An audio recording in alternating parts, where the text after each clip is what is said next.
काल आपण रात्रभर पाऊस पाहिला असेल मुंबईमध्ये आणि पहिल्या रात्रीच्याच पावसामध्ये मुंबईत आता मी तो टिपिकल शब्द वापरणार नाही मुंबईची झाली तुंबई वगैरे, कारण हे खूप आम्ही आधी पण पाहिलेलं आहे आणि मला मुंबईला कुठचाही दुसरा शब्द वापरलेला आवडत नाही.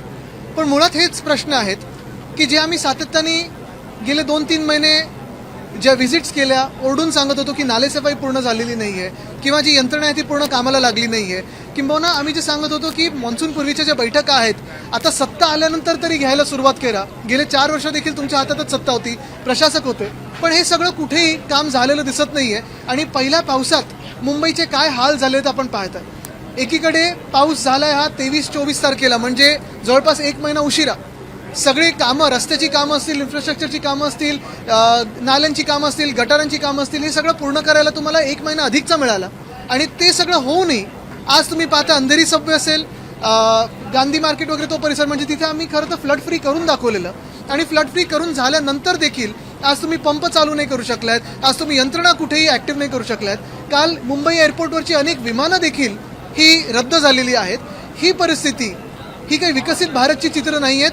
तुम्ही सांगू शकाल 2047 साठी थांबा म्हणजे पूर येणार नाही, पण आत्ताचं काय हे तुम्ही आज उत्तर देणं गरजेचं आहे. पाणी भरलं होतं आज महापौर स्वतः बऱ्याच ठिकाणी पाहणी करायला गेले आणि पाहणी करायला गेलेला असताना एका ठिकाणी त्यांच्या समोरच एक माणूस उघड्या मॅनहोलमध्ये पडला. मला वाटतं सध्याच्या ज्या महापौर आहेत त्यांना मुंबईत काय चाललंय त्यापेक्षा ढाकामध्ये काय चाललंय ह्याच्यात जास्ती रस आहे, जास्ती इंटरेस्ट आहे.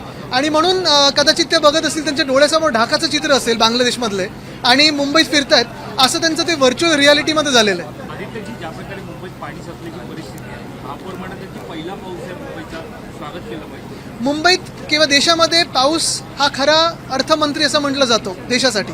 पण आज आपण पाहतोय जी काही कामं गेल्या 3-4 महिन्यात ह्यांचेच काही फोटो, मग असं बोट दाखवताना मग हा नाला साफ झालाय का, तो नाला साफ झालाय का, जे काही आरोप लावले, ज्यांना ब्लॅकलिस्ट केलं त्यांनाच परत कॉन्ट्रॅक्ट दिले, हे सगळे घोळ घालून पुन्हा एकदा महापौरांच्या समोरच एका मॅनहोलमध्ये आपण पाहिलं असेल, पहिल्यांदा हे चित्र पाहिलं मी की महापौर बघतायत आणि त्यांच्यासमोर मॅनहोलमध्ये कोणतरी एक व्यक्ती पडलेली आहे. मुद्दा हाच येतो की मुंबईची काळजी ही कशी घ्यायची हे तर ह्याच्यावर तुम्हाला मी सांगणार नाही, कारण तुम्हाला कधी मुंबईची काळजी नव्हतीच. पण ज्या कॉन्ट्रॅक्टरबद्दल काळजी आहे, ज्या बिल्डरांबद्दल काळजी आहे, त्या कॉन्ट्रॅक्टर्सबद्दल त्यांची कामं कशी झालीत ह्याची तर काळजी घ्या. नालेसफाईचा पाहणी दौरा जवळपास महिनाभर चालला. महापौर असतील, उपमहापौर असतील, लोकांनी वेगवेगळे दौरे केले, आरोप प्रत्यारोप देखील करण्यात आला, मात्र रिझल्ट महापौर आणि उपमहापौरांमध्ये जे वाद होते ते लोकांसमोर आले, पण कुठेही जे पाहणी दौरा होता त्याच्यातून काय साध्य झालंय समोर आलेलं नाही. आज मुंबईला बुडवून दाखवलेलं नाही, हे आपल्या समोर आहे. त्याचबरोबर सत्ताधारी आमदार प्रत्येक मुंबईचा टॅक्सपेअर आहे, मात्र या सगळ्यामध्ये ज्या प्रकारे पाणी साचतं त्या मुंबईकरांना रेल्वे असेल, रस्ते वाहतूक असेल, याचा विळंब होतोय सातत्यानं. नाही, प्रत्येक मुंबईकर टॅक्स पेअर आहे, पण मुंबईला परतावा काय मिळतो केंद्र सरकारकडून, महाराष्ट्राला परतावा काय मिळतो ह्याच्यात एक वेगळा विषय आपण करूच.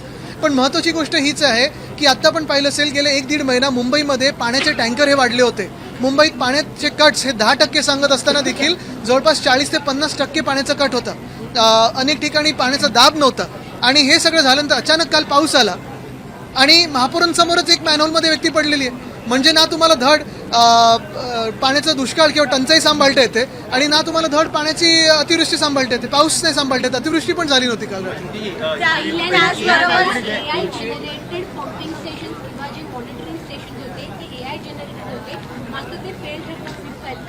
मला वाटतं काय झालंय की आर्टिफिशियल इंटेलिजन्स आणि दुसऱ्या बाजूला ह्या प्रशासकामध्ये नॅचरल स्टुपिडिटी, ह्या दोघांमध्ये जो वाद चालू झालेला आहे त्यांनी आपली मध्ये फसगत होते. मराठी म्हणतं मुंबईचे भाजपचे अध्यक्ष आहेत, हे नालेसफाईचा ज्यावेळेला दौरा महापौरांचा असायचा त्यावेळेला ते सक्रिय असायचे आणि यावेळेला मुंबईमध्ये पाणी साचणार नाही, मुंबईकरांना यावेळेला दिलासा मिळेल. दिलासा म्हणजे कोणाला दिलासा मिळाला तर कॉन्ट्रॅक्टरने दिलासा मिळाला. आणि महत्त्वाची गोष्ट मी तुम्हाला परत एकदा हीच सांगेन, ना तुम्ही डिसॅलिनेशनचा प्लांट पूर्ण करू शकलात गेल्या 4 वर्षामध्ये आणि ना तुम्ही जे काही आम्ही रेन वॉटर होल्डिंग टँक्स करत होतो ते पूर्ण करू शकतो. आणि सुव्यवस्था उरला नाही का हाच एक प्रश्न निर्माण होतोय, कारण का एका ट्रेनमध्ये जमावमध्ये एका माणसाने एका भयानक आहे तो व्हिडिओ, आम्ही पण पाहिला. पण मुंबईमध्ये काय महाराष्ट्रामध्ये तुम्ही पाहिलं असेल कायदा सुव्यवस्थेची परिस्थिती ही अशीच आहे. बरं, गृहमंत्री स्वतः मुख्यमंत्री असून देखील आज आपण पाहतोय अनेक औचित्याचे मुद्दे देखील इथे सादर केले गेले. अनेक वेगळे आमदार बोलत आहेत, सत्ताधारी असतील, विरोधी पक्षातले असतील, पण नोंद कोण घेत आहे? भाजप सत्तेमध्ये आहे, असं म्हणणं आहे की 25 वर्ष धारांनी काही नाही केलं म्हणून असं परिस्थिती आहे. हो बरोबर, दिल्लीत काही झालं तर नेहरूंवर जातात, मुंबईत काही झालं तर आमच्यावर येतात. मुद्दा हा आहे की गेले 4 वर्ष तुमच्याकडे हातात सगळ्या सत्ता होती, वरपासून खालपर्यंत ट्रिपल इंजिनचं सरकार होतं. केंद्र सरकार तुमचं, राज्य सरकार तुमचं, महानगरपालिकेत प्रशासन तुमचे. मग आम्ही जे काही सल्ले तरी देतो ते तरी घ्या.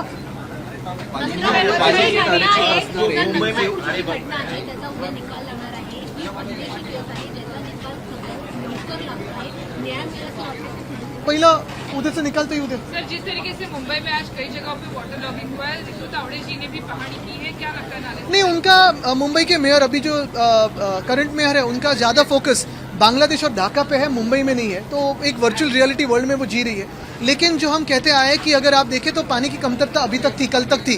तो उस कमतरता को दूर करने के लिए आपने डिसैलिनेशन का ना प्रोजेक्ट शुरू किया जो हमने आगे लेके गए थे, आपने वो रद्द कर दिया था. अभी कहीं आपके मन में आया और अभी जाके रेन वाटर होल्डिंग टैंक्स भी नहीं किए, तो आपको ना बरसात संभालने आती है ना उसकी कमतरता. गड्ढे में गिर गया उनके सामने ही गिर गया. बिल्कुल, आपने तो वो वीडियो भी देखा होगा.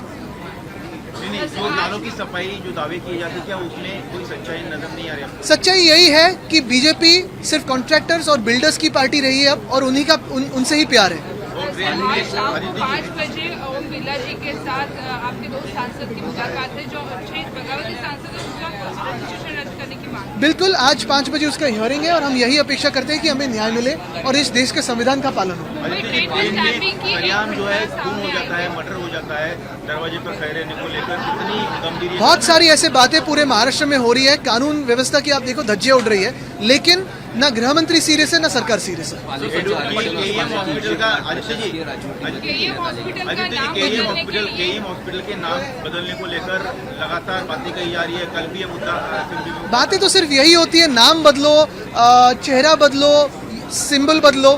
परिस्थिति कब बदलेगी?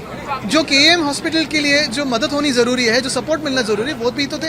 वापस एक बार यूनिफॉर्म सिविल Last कोड को करूँ मैं. लेके चर्चाएं हो रही है. आप इस मुद्दे के कल हमने यही कहा है कि यूनिफॉर्म सिविल कोड पहले पेश तो हो, दूसरी बात उसके मेरिट्स पे बात होगी, और तीसरी बात यूनिफॉर्मिटी हर एक चीज में होनी चाहिए. ईडी, आईटी, सीबीआई की जो रेड्स होती है, जो एक्शंस होती है, वो कितने सत्ताधारी पक्ष पे हुए वो भी तो बताए. किधर से? सचिन पाटिल भाषा कर रहे हैं कि हम बम गिराएंगे, बंदूक यानी वो कौन से क्या बम क्या शिवसैनिक होते ऑपरेशन तुडू आगे नहीं, यानी कुछ अलग बात कर रहे थे कि बम यानी बॉम्ब के बाद.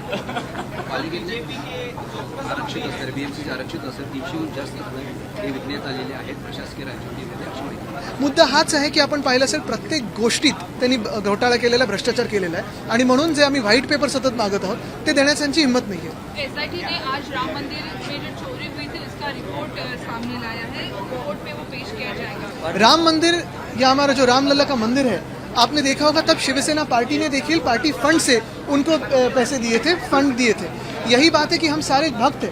आज हमारे दिल पे ठेच हुई है कि यही राम मंदिर से, यही रामलला की भूमि से भाजपा ने पैसे चुराए, उनके जो ट्रस्ट है उनके लोगों ने पैसे चुराए हैं. और आज देखिए तो मध्य प्रदेश के उज्जैन के भी शहर में घोटाला हुआ है.